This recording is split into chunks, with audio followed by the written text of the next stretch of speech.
만약 당신이 이 영상을 클릭했다면 아마도 자신의 삶에 대한 통제력을 잃었다고 느끼거나 감정과 반응을 제어하지 못하고 있다고 느끼실 겁니다. 이런 기분이 든다면 당신이 삶의 통제력을 잃은 이유가 미루는 습관 때문이 아님을 아셔야 합니다. 중독이나 자제력 부족 때문도 아닙니다. 당신을 이 지경으로 몰아넣은 것은 훨씬 더 오래되고 조용하며 눈에 띄지 않는 문제였습니다. 그리고 그 증거는 당신이 당신 자신을 가장 필요로 했던 그 순간에 정작 당신이 그 자리에 없었다는 사실에 있습니다. 1600년 미야모토 무사시라는 사무라이는 평생 60번이 넘는 결투를 치렀고 단 한 번도 패하지 않았습니다. 하지만 책에서 거의 다루지 않는 이야기가 있습니다. 무사시는 종종 약속 시간보다 몇 시간이나 늦게 맨발의 격식에 맞지 않는 옷차림으로 결투장에 나타나곤 했다는 것입니다. 그가 부주의해서가 아니었습니다. 그는 상대방에게는 없는 한 가지, 바로 내면의 평정을 완벽하게 마스터했기 때문입니다. 상대가 첫 움직임을 보이기도 전에 긴장 속에서 정신적 에너지를 소모하며 기다리는 동안 무사시는 흔들림 없이 나타났습니다. 전투는 시작되기도 전에 이미 승패가 나 있었습니다. 무사시가 그의 가장 유명한 철학서인 오륜서를 완성한 후 그는 세상을 떠났습니다. 하지만 그가 남긴 말들은 20세기 후반에 이르러서야 현대 뇌과학이 명명한 어떤 능력을 묘사하고 있었습니다. 바로 감정 상태와 행동을 분리하는 능력, 외부에서 일어나는 일에 흔들리지 않고 내면에 존재하는 것에 의해 지배받는 능력입니다. 하버드 대학교의 연구진은 인간의 뇌가 깨어있는 시간의 약 47%를 방황하는 모드로 보낸다는 사실을 발견했습니다. 의식적인 방향성 없이 자동으로 방황하고 반응하며 자극을 처리하는 것입니다. 47%. 당신 인생의 거의 절반이 당신이 실제로 존재하지 않는 상태에서 흘러가고 있습니다. 마테오 산티아고는 이 사실을 알고 있었습니다. 무사시의 책을 읽어서도 하버드 대학의 연구를 알아서도 아니었습니다. 뉴욕 맨해튼 중심부에 있는 건물 13층의 한 영업 사무실에서 석 달 연속 목표를 달성하지 못한 채 이 통계를 실시간으로 온몸으로 겪고 있었기 때문입니다. 뉴욕은 단순한 도시가 아닙니다. 끊임없는 압박 테스트의 연속입니다. 버몬트주의 푸르른 고요함 속에서 자란 마테오는 왜 그런지도 모른 채 침묵 속에서 체계적으로 이 테스트에 의해 파괴되고 있었습니다. 이 영상은 그가 발견한 것, 당신 안에 무서운 자기 통제력을 길러줄 90일간의 프로토콜, 그리고 아무도 가르쳐주지 않았지만 모든 것을 바꿔놓을 그 통제력의 수준에 대한 이야기입니다. 이 채널은 세상이 제공하는 대부분의 해답이 충분하지 않다는 것을 이미 깨달은 사람들을 위해 존재합니다. 당신이 그런 사람 중 한 명이라면 제대로 찾아오셨습니다. 채널을 구독해주세요. 다음 영상은 당신의 뇌를 재프로그래밍할 10가지 일본의 개념에 대한 내용입니다. 이 영상이 업로드될 때 알림을 받으시려면 구독과 알림 설정이 되어 있는지 확인해 주십시오. 자, 이제 다시 본론으로 돌아가겠습니다. 제1장, 자신을 찾지 못한 남자. 마테오는 잠재력이 없는 남자가 아니었습니다. 우수한 성적으로 졸업했고 버몬트의 친구들은 거의 이해하지 못할 결단력을 품고 뉴욕으로 왔습니다. 중견 기술, 기업에서 원하는 자리를 얻었고 정기적으로 억대 계약을 성사시키는 영업팀에 합류했습니다. 지능이 부족한 것이 문제가 아니었습니다. 문제는 압박감이 커질 때마다, 그리고 영업에서 압박감은 결코 줄어들지 않는데 마테오가 자기 자신을 잃어버린다는 것이었습니다. 글자 그대로 사라졌다는 뜻은 아닙니다. 그는 헤드셋을 끼고 눈은 화면에 고정한 채 의자에 계속 앉아 있었습니다. 하지만 내면에서 무언가가 어긋나고 있었습니다. 어려운 통화를 하고 나면 다음 통화를 준비하는 대신 다음 40분 동안 그 통화에 대해 곱씹었습니다. 거절을 당하면 상태가 완전히 변해서 그날 오후를 통째로 날려버렸습니다. 상사의 비판을 받으면 절대 입 밖으로 내지 않을 변명거리를 내면에서 방어막으로 쌓느라 몇 시간을 허비했습니다. 그는 이 문제가 미루는 습관 때문이라고 생각했습니다. 그래서 포모도로, 시간 블록, 할 일 목록 같은 생산성 기법을 시도했습니다. 하지만 문제의 본질은 시간 관리가 아니라 멘탈 상태 관리였기에 어떤 것도 일관되게 효과가 없었습니다. 그는 스마트폰 중독이나 주의 산만, 성과 지표를 통해 끊임없이 인정을 받으려는 욕구 때문이라고 생각했습니다. 그래서 며칠 동안 디지털 디톡스도 해보았습니다. 며칠은 효과가 있었습니다. 하지만 다시 원상태로 돌아왔습니다.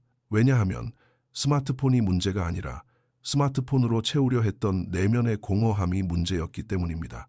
마테오는 증상을 보며 그것을 질병이라고 부르고 있었습니다. 진짜 병에는 다른 이름이 있었고 소라라는 남자가 마테오가 전혀 예상치 못한 대화를 시작하기로 결심했을 때 비로소 그 이름을 알게 되었습니다. 소라.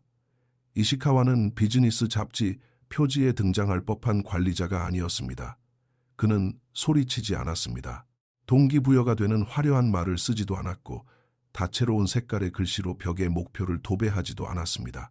그는 42살이었고 뉴욕으로 오기 전 도쿄에서 일했으며 대부분의 서양인들이 이해하는데 수십 년이 걸리거나 아예 이해하지 못하는 무언가를 일본에서 배웠습니다. 어느 목요일 오후 사전 예고도 없이 소라가 마테오의 책상으로 다가왔습니다. 시간 좀 있습니까? 진짜 질문이 아니었습니다.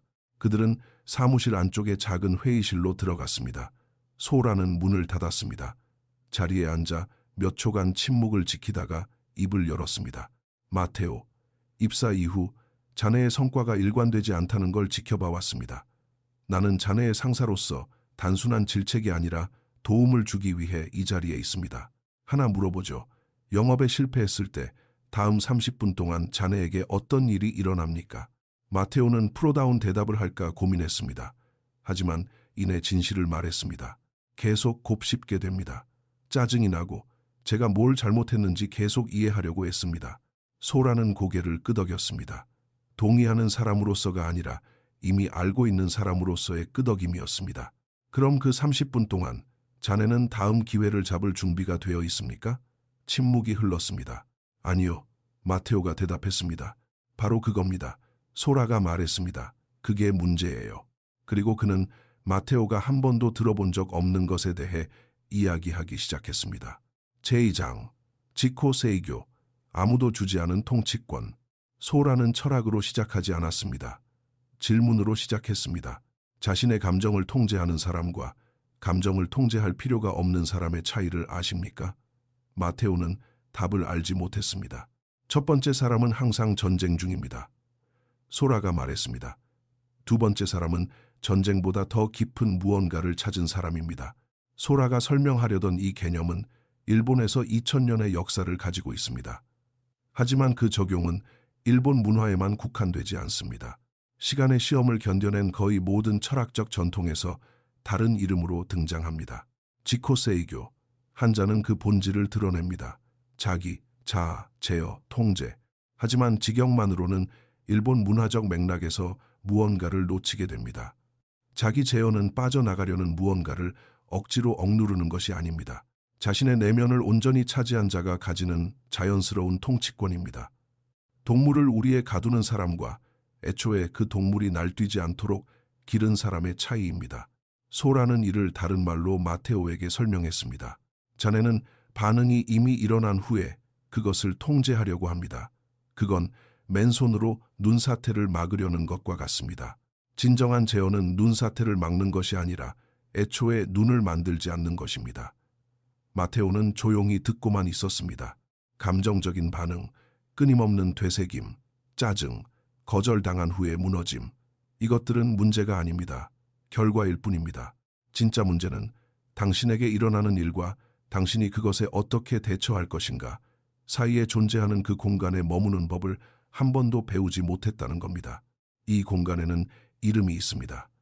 네 곳의 강제 수용소에서 살아남은 오스트리아의 정신과 의사 빅터 프랭클은 누구도 흉내낼 수 없는 명확함으로 이것에 대해 썼습니다. 그는 이 공간을 인간이 가진 최후의 자유라고 불렀습니다. 외부의 상황과 관계없이 어떤 자극에 대해서도 자신만의 반응을 선택할 수 있는 능력 말입니다. 프랭클은 가족을 잃었고 원고를 잃었으며 세상이 자유라고 부르는 모든 것을 잃었습니다. 하지만 그는 내면의 그 공간만큼은 결코 잃지 않았습니다. 그리고 그는 그 공간에서 살아남았습니다. 이것은 추상적인 개념이 아닙니다. 이것은 위치입니다. 반응이 일어나기 전 당신 내면에 존재하는 장소이며 대부분의 사람들은 평생 한 번도 방문하지 않는 곳입니다. 소라가 계속 말했습니다. 일본에는 마라는 개념이 있습니다. 사물 사이의 공간, 즉 여백을 뜻합니다. 음악에서는 음과 음 사이의 침묵입니다. 건축에서는 구조의 의미를 부여하는 빈 공간입니다. 인간에게 있어서는 자극과 반응 사이의 일시 정지 상태를 말합니다. 지코세이교는 바로 그 공간에 머무는 법을 배우는 것입니다. 마테오는 귀를 기울였지만 완전히 이해하지는 못했습니다. 소라가 보여주고 싶었던 것의 절반에 불과했기 때문입니다. 나머지 절반은 훨씬 더 오래되었고 어떤 의미에서는 더 두려운 것이었습니다. 바로 부동심, 후도신이었습니다. 주변에서 무슨 일이 일어나든 그저 변함없는 사람을 본 적이 있습니까? 소라가 물었습니다. 융통성 없는 뻣뻣함을 말하는 게 아닙니다. 파괴적인 비판을 받으면서도 온전히 현재에 머물 수 있는 사람, 엄청난 기회를 놓치고도 무너지지 않는 사람, 외부의 압박 속에서도 내면이 단단하게 유지되는 사람을 말하는 겁니다. 마테오는 본 적이 있었습니다. 바로 눈앞에 있는 소라가 그런 사람이었습니다. 부동심은 당신이 느끼는 것을 억누르는 것이 아닙니다. 소라가 말했습니다. 그것은 당신이 느끼는 감정보다 더 거대해지는 것입니다. 상황보다 더 영구적인 것을 찾았기에 결코 흔들리지 않는 마음입니다. 사무라이들은 차가운 사람이 되기 위해서가 아니라 뜨거운 열기에 파괴되지 않기 위해 부동심을 훈련했습니다. 여기에는 서양인들이 흔히 거꾸로 생각하는 근본적인 차이가 있습니다.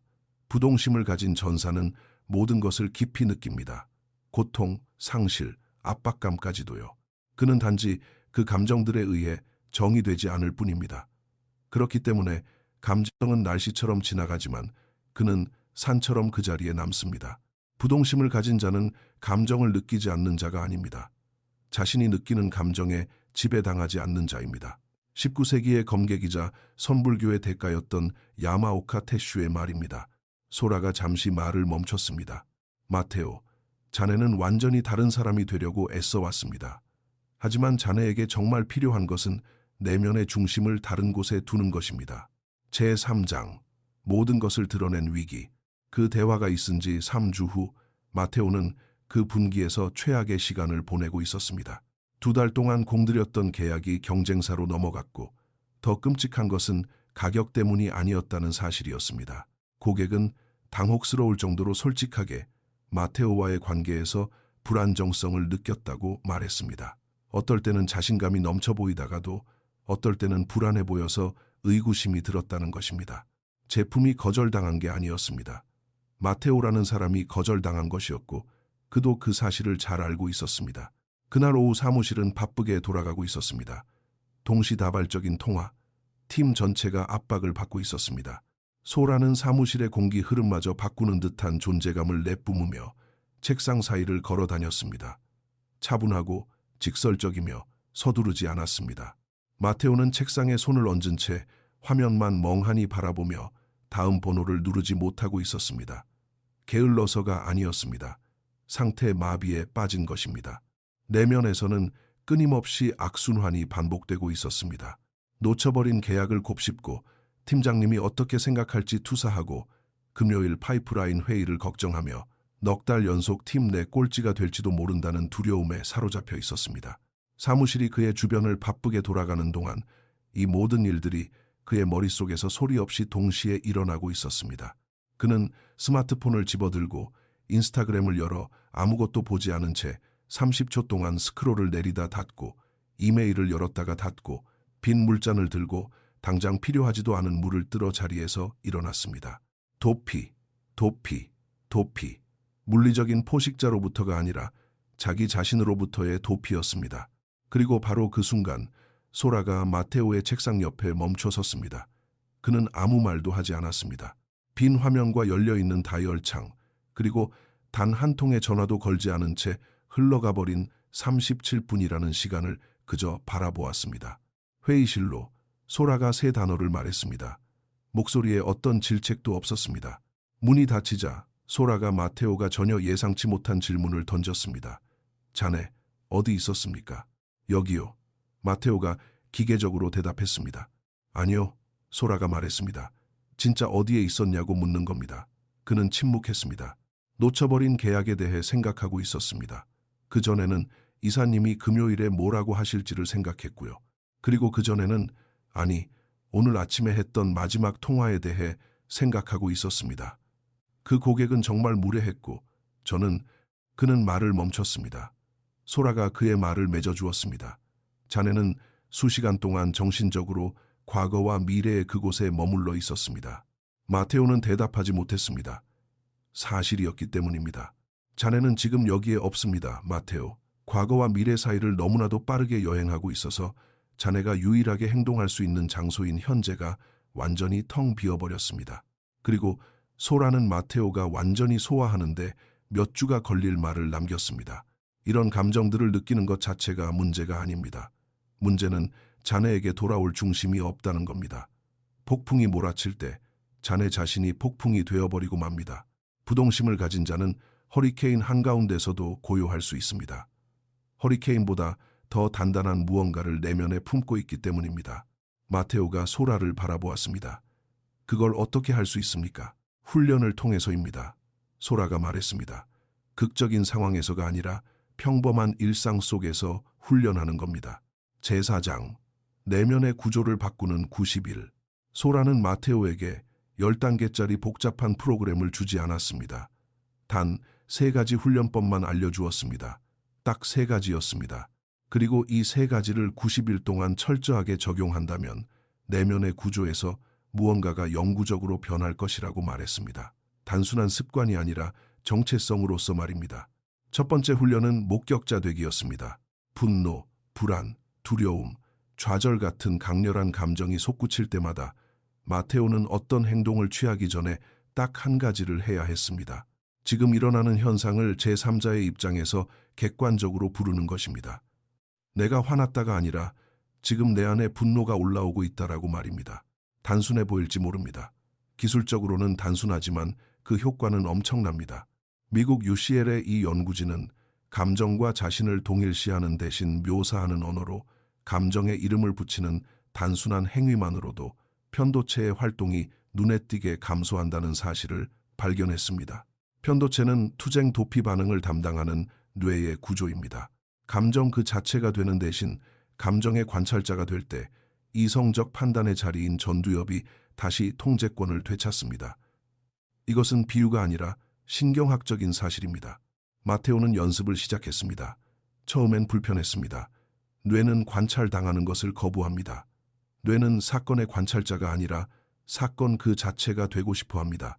하지만 반복하면서 무언가가 달라졌습니다. 마테오는 전화통화에서의 거절과 내면의 반응 사이, 상사의 비판과 멘탈이 붕괴되는 상태 사이에 처음엔 거의 알아차릴 수 없을 만큼 작았던 공간이 생겨나는 것을 알아차리기 시작했습니다. 아주 짧은 순간, 때로는 반응하기 전 불과 2~3초의 순간이었지만 그는 온전히 깨어 있었습니다. 이 공간이 바로 자기 제어 능력의 씨앗이었습니다. 소라가 말한 두 번째 훈련은 현재로의 귀환이었습니다.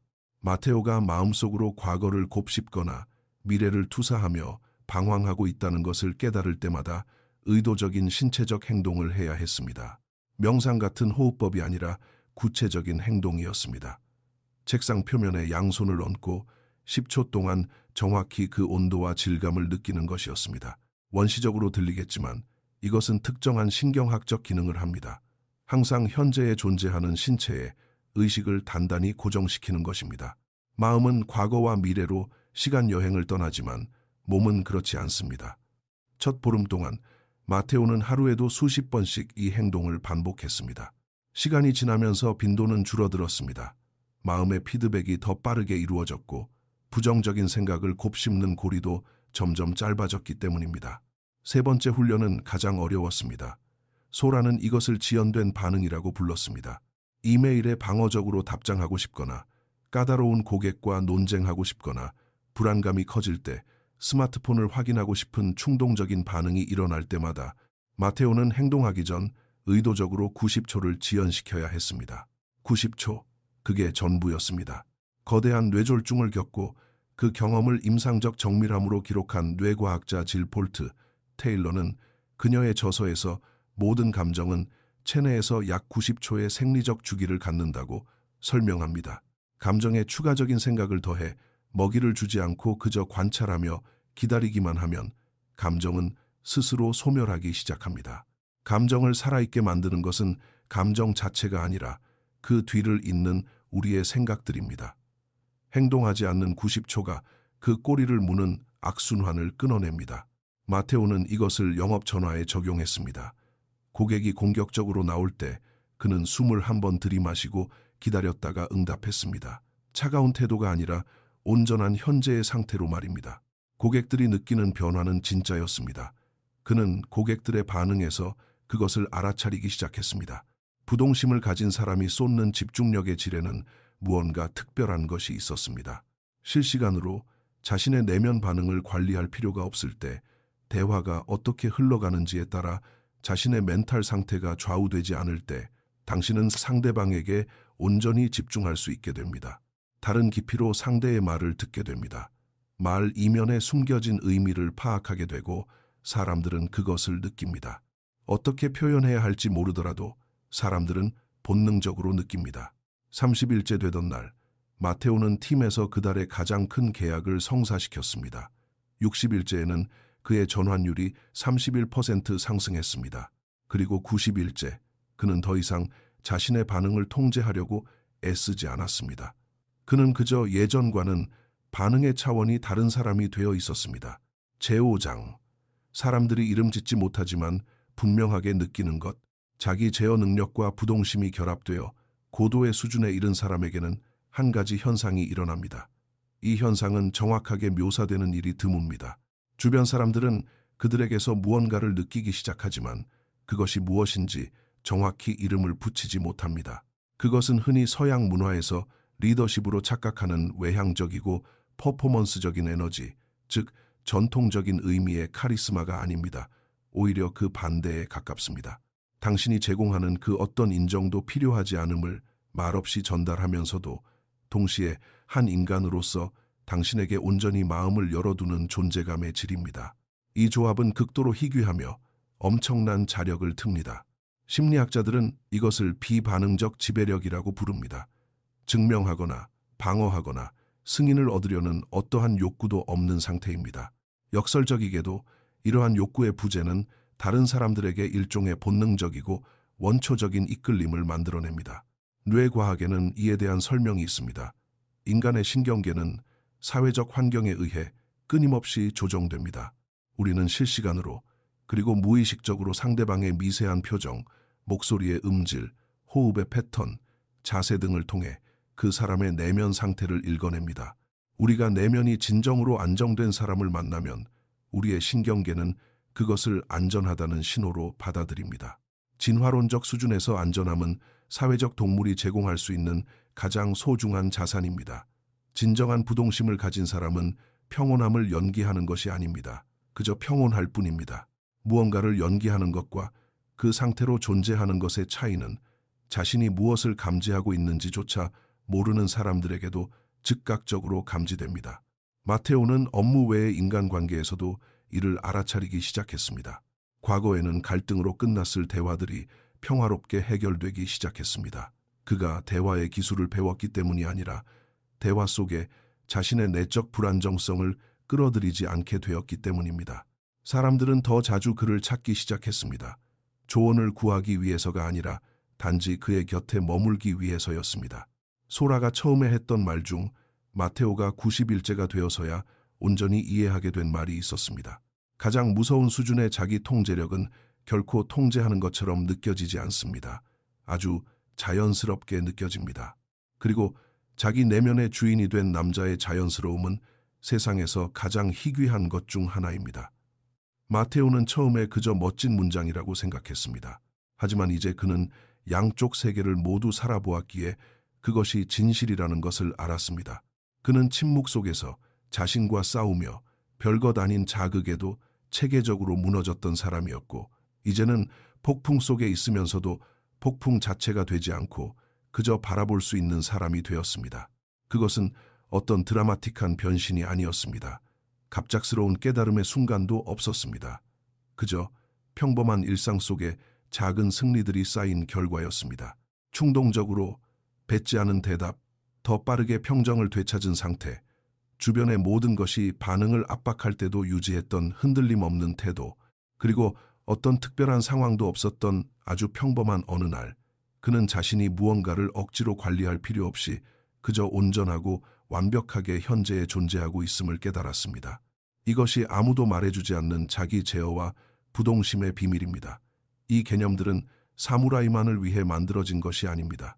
극도의 압박 속에서도 평정심을 잃지 않고 협상을 해내야 하는 상인들, 수년간 하나의 물건을 만들면서도 좌절감 때문에 작품의 질을 떨어뜨리지 않아야 하는 장인들, 환자의 고통 앞에서도 무너지지 않고 곁을 지켜야 하는 의사들을 위해 만들어졌습니다.